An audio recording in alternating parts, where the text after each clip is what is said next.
sijawahi kuona mechi mbovu mbaya kama hii. Ndani ya karibuni miaka hii mitatu yote Yanga wamecheza. Labda mechi ya mwisho waliocheza vibaya zaidi ni mechi ya Yanga akiwa coach Nasir bin Mohamed Nabi. Nafikiri ndio ilikuwa mechi ya mwisho Yanga kucheza vibaya.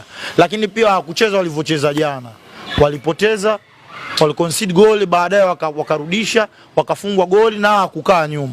Jana Yanga walikuwa performance mbovu.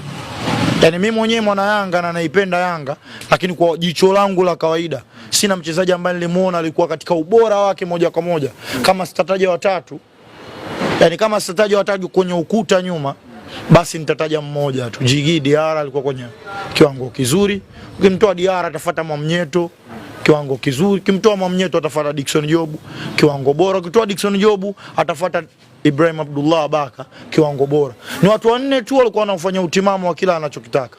Lakini walobakia wote wana kitete, watembei, wanapoteza, wanakosea kuliko kupatia. Kwa ile tu ilikuwa inatuonyesha muda wowote tutafungwa, yani muda wowote. Kama unaangalia mpira ikiwa unapenda na ukiacha tu mapenzi ya kupenda. Kama unaangalia mpira ikiwa unaufahamu mpira, unajua timu kwa inavyocheza itafungwa muda wote.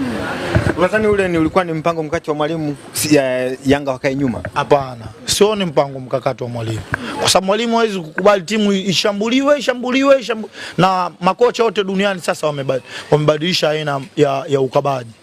Sifa bora sasa yani mwalimu bora anawafundisheni ubora ili mzuie, mnatakiwa mpira muucheze kwa muda mrefu.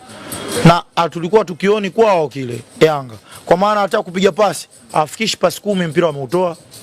Yule ambaye tunaamini atakaa na mpira muda mrefu pako umezuzwa, yeye ndo anayepoteza mpira kuliko wengine. Lakini kuna wakati unaona Waarabu walikuwa kuna kitu kipya nimekiona kwao. Kwa maana ya kwamba kile ambacho sisi tunakifanyaga kile kuanza juu, yani kukaba mid block juu pale. Lakini ukiacha kukaba mid block, bado tu kuonyesha ile pressure ambayo itakuwa kuanza mwanzo wa mpira mpaka mwisho wa mpira, pressure yani. Kwamba unapigwa pressure kiasi kwamba hata ukipoa pasi au na sehemu ya kuweka mpira labda utaubutua au utautoa nje. Ndio kile ambacho kilikuwa kinawasukuma sana.